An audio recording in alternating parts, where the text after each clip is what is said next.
Okay, now I'm going to have a quick look at my work tool chart. It's a chart that will show you the sort of work I expect all these tools to perform. And what I've got down here is light work, medium work, heavy work. Light work is basically carving and perhaps skinning, all those sorts of light jobs. Medium work is basically betoning wood, creating fuel for a fire. And heavy work is chopping small trees, branches, creating fuel for a fire, making shelters and so forth. Then across here we've got short term, medium term and long term. Short term is perhaps a one-off emergency shelter, a few hours and so forth. Medium term could be a 2 or 3 day survival scenario thereabouts, and long term is perhaps the easiest to define. They're loose definitions, but long term is all day, every day, working all day, every day. And if we go through all our tools, tool number 6, the small folding knives and the multi-tool, that's pretty much light work, short term. Then when we get across to light work on the medium term, tool number 6, the folding knives and the multi-tool then become maybe a question mark. And then number 5, the camp knife comes into it.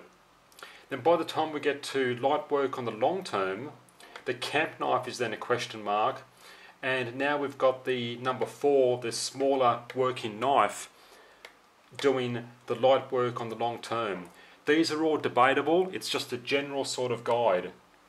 Then by the time we get into medium work, that's betoning, number 4, your smaller working knife, becomes a question mark. Perhaps you can do some emergency betoning, small bits of wood, short term, it's a question mark. But then your main working knife, number 3, comes into it. Your main 6-inch blade, full tang and so forth, with a thick blade like I talked about in previous videos.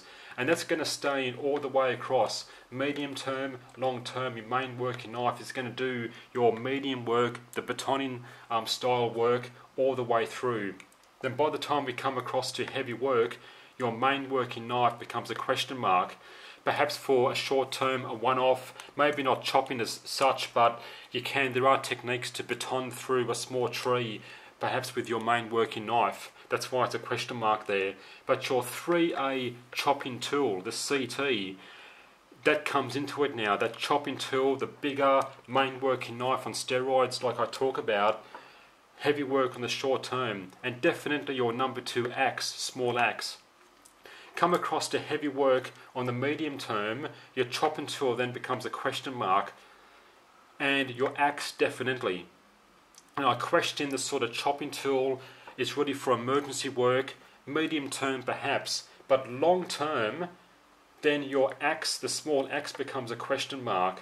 That's debatable again. I just question the small axe, the handles break, axe heads come off and so forth, but your heavy duty machete then takes over to do your heavy work, chopping work on a long term. That's the number 1 tool.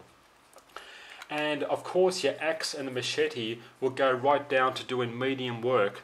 For light work, your axe won't do that as easily, or your finer skinning and carving jobs, but the machete, if you keep a nice sharp portion near the handle and also at the front tip for skinning work, you can possibly do some light work with your machete. That's why your machete is a bit more versatile than a small axe and a bit more durable. I think a heavy duty machete won't break like an axe is a question mark, so the machete takes over.